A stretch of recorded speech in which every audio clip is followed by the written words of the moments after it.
Skylar, call an ambulance right now, please. Well then, I will be heading home. Huh? What are you thinking? Your husband has just collapsed. This is how my mother-in-law Barbara confronted me, and my father-in-law Harvey looked at me with a puzzled expression. I explained everything to defend myself. Harvey, the reason my husband collapsed is because of your wife. My name is Skylar. I'm a 32-year-old homemaker. I married Conrad 2 years ago. We met at work. He was a junior colleague at the same company, 3 years younger than me. Skylar, would you like to have dinner sometime? He asked me out first. Oh, you mean with everyone? Sure, that sounds nice. No, I meant just the two of us. He said so, looking straight at me. I had never been approached by a man like that before, and I initially declined. But he kept asking, and I eventually went out to dinner with him. Despite being young, he was calm, and we really clicked. After a few more dates, we started a relationship. A year later, he proposed, and we got married. I was so happy to marry the man I loved. After getting married, I quit my job. Although I received lots of congratulations from my colleagues, I soon began to regret marrying him. Oh, good morning, sweetheart. Did you make breakfast? It's ready.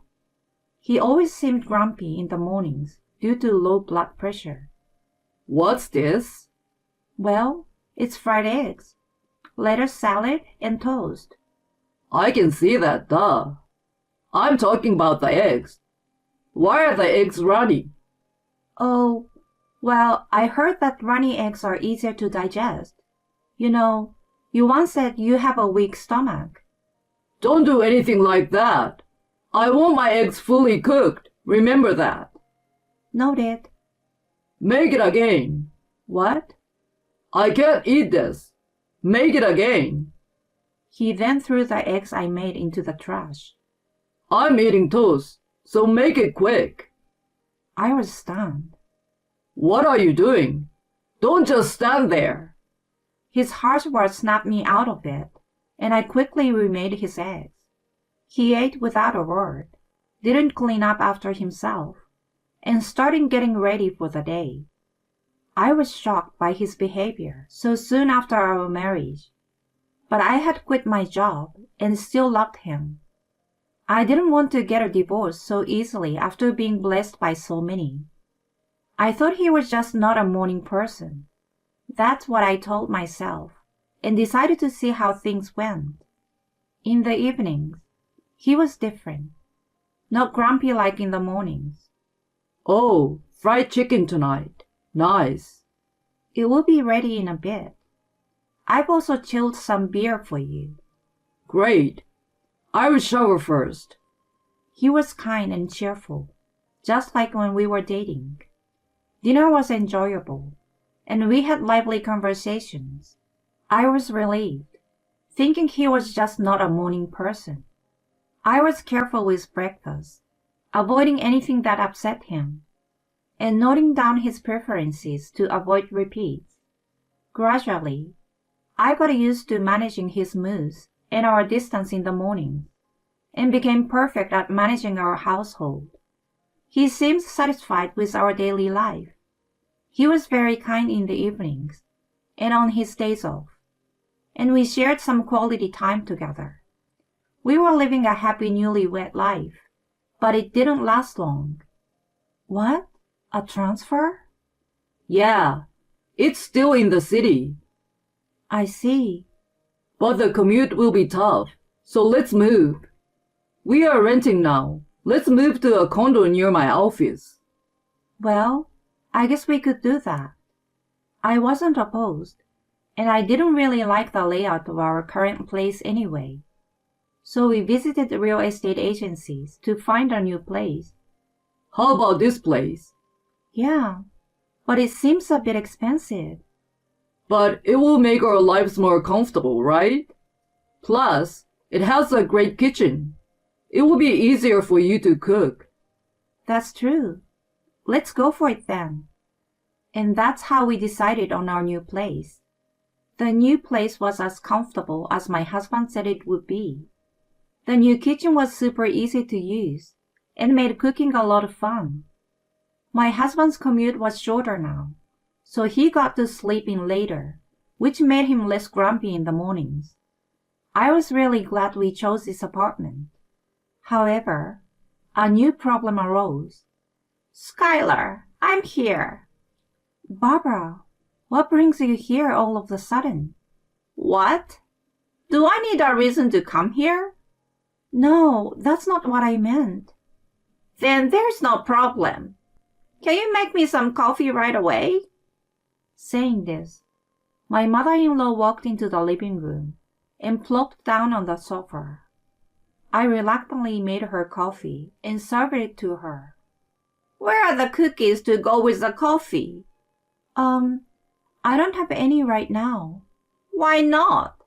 You should always have some on hand. Well, but you came over unexpectedly. Oh, stop making excuses. If you don't have any, go out and get some. What are you waiting for? Chop, chop. Yes, right away. I had no choice but to drive out and buy cookies. When I hurried back, she seemed satisfied, enjoying her coffee with the cookies. Next time, be better prepared. Unbelievable. I didn't want her to come over again. Our new apartment was only a 10 minutes walk from my in-laws, so she started dropping by unannounced during the day. That night, I brought it up with my husband. Hey, Conrad, your mom dropped by today unannounced. Oh yeah? What did she want?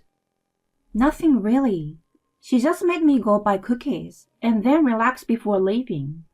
She even told me to keep sweets on hand for her next visit. I see. Well, you should do as she says. What? Mom loves sweets. Did you even listen to me? Yeah, so you messed up, right? Be careful next time. I was speechless. Even though my mother-in-law was being unreasonable, he didn't think she was at fault. Instead, he blamed me. Well, hold on. It's really inconvenient if she keeps coming over like this, you know. Why? Well, she's your mother, and it's stressful.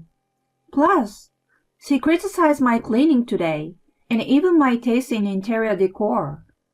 That's not criticism. It's advice. Listen to her. He was getting visibly irritated, but I couldn't back down on this. I've been doing fine until now, and you never complained. She's nitpicking everything. If she keeps coming over and criticizing like this, it's going to be unbearable. Are you talking shit about my mother? No, that's not what I mean. But her frequent visits are a problem. If my mom wants to come, let her come. I pay the rent here. You don't have the say. He yelled this and locked himself in a room. I was just trying to discuss his mother, but now even he was against me. I was feeling very anxious about our future. And the next day, she came over again. So, Skylar, I heard you upset my son. You're such a terrible daughter-in-law. He cares about me much more than you do. You're awful for making it sound like I'm the bad one. Now will you make me some coffee? She said this with a triumphant look, turned on the TV, and lay on the sofa. Then I cooked her lunch, cleaned, and did laundry while she nagged me incessantly. You're such a useless daughter-in-law. And you call yourself a woman? You're so incompetent. She kept berating me. She even started staying over for dinner often, criticizing everything about me to Conrad. He began saying terrible things like, Maybe it was a mistake to marry you. He started treating me terribly because of his mother, becoming as grumpy as he used to be in the mornings. Those days continued, and I reached my limit. As a housewife, would I just be scorned and treated like a slave by them both? It was around that time when a friend suddenly sent me a photo. "Isn't this your husband?" I was shocked when I saw the photo. In broad daylight, my husband was walking arm in arm with an unknown woman. No way. Normally, a man wouldn't walk arm in arm with a woman other than his wife. This had to mean he was having an affair. I immediately hired a detective agency to investigate, and evidence of my husband's infidelity quickly accumulated. Unbelievable. He berated me so much, yet he was the one having an affair. I was determined to make him pay and started preparing for a divorce. First, I needed to secure a job to support myself after the divorce. I started going to job interviews at various companies during weekdays, and eventually, I landed a new job. I also found an apartment for myself and arranged to move out soon. In the midst of all this, my unsuspecting husband announced, My mom's birthday is coming up, so we are having a dinner party at her place. I didn't want to go, but I thought this might be my last interaction with my in-laws. I decided it was better to quietly attend than to refuse and deal with my husband's anger. That weekend, Conrad and I went to his parents' house. Harvey, my father-in-law, greeted me warmly. It's been a while, Skylar. Hi, it's so great to see you again. He was the only reasonable person in my husband's family, but he often traveled for work and wasn't home much, so I rarely saw him except on occasions like this. I've prepared a lot of delicious food today. Barbara said this as she laid out a feast on the dining table. Honey, this is amazing. You are suddenly outdone yourself. The men were impressed, and Barbara looked proud. If you only saw this scene, you'd think we were a happy family. But knowing my husband and Barbara's true nature, I couldn't help but feel uneasy. I watched the food she prepared very carefully. She served it on large platters, and everything on the dining table seemed untouched. I waited until the men started eating before I touched any food. The food was delicious and seemed fine. I thought maybe this would end without incident. But then, my husband and Barbara started whispering in the kitchen. They had mentioned preparing cake and tea. Maybe they were planning something. I observed them even more closely. Then, I saw her put some powdery substance into one of the teacups. What could that be? It was undoubtedly intended for me. They were smirking. I wondered how I could get out of this situation. They started serving the tea and cake at the table. Then Barbara left to call her husband. That's when I got an idea. I made a phone call to a specific person. Conrad looked at his phone, which was in his pocket, and said, I need to take this work call. Before stepping away. I quickly switched my tea with his. He returned with a puzzled look. What's wrong? That was a quick work call. Oh yeah, just a quick check. He tried to play it off, but he didn't know that the call was from me. I had changed the name and icon of my app to his mistress' name and picture. He thought the call was from her. It was just a temporary ruse to get him away from the table, and it worked. Soon after, my in-laws came back to celebrate Barbara's birthday with cake. The cake seems untampered with, so I ate it. I pretended everything was normal and sipped my tea slowly. My husband and mother-in-law watched me with smirks, probably expecting something to happen soon. But after a few minutes, the unexpected happened to my husband. It hurts. He suddenly collapsed, clutching his stomach. What's wrong, Conrad? What's happening? Conrad, are you okay? They were both shocked. My husband, in a faint voice, murmured. Why me? Barbara, rushing to my husband, turned to me and said, Skylar, call an ambulance right now. I was astounded at her audacity after she had set something up herself. Well then, I will be heading home. What? What are you thinking? Your husband has just collapsed. She confronted me like that. Harvey looked puzzled, said, I will call an ambulance. He hurried to call, and then turned to me asking, Why would you say something like that? He's your husband. Are you going to abandon him? Exactly. You heartless woman. The worst daughter-in-law ever. She took advantage of her husband's accusation to berate me even more. I explained everything to defend myself. Harvey, the reason my husband collapsed is because of your wife. What? He was shocked. Barbara, looking flustered, said, What are you talking about? I ignored her reaction and continued explaining to Harvey. I saw her putting some powdery substance into one of the teacups. That cup was then placed in front of me. I had a bad feeling, so I switched it with my husband's cup. Then he collapsed like this. Barbara, did you put a large amount of laxative in it? She looked shocked as I said this. Harvey glared at her and demanded an answer. Is that true? Why would I do something like that? She's lying. Then let's call the police and have them investigate. The police? Yes.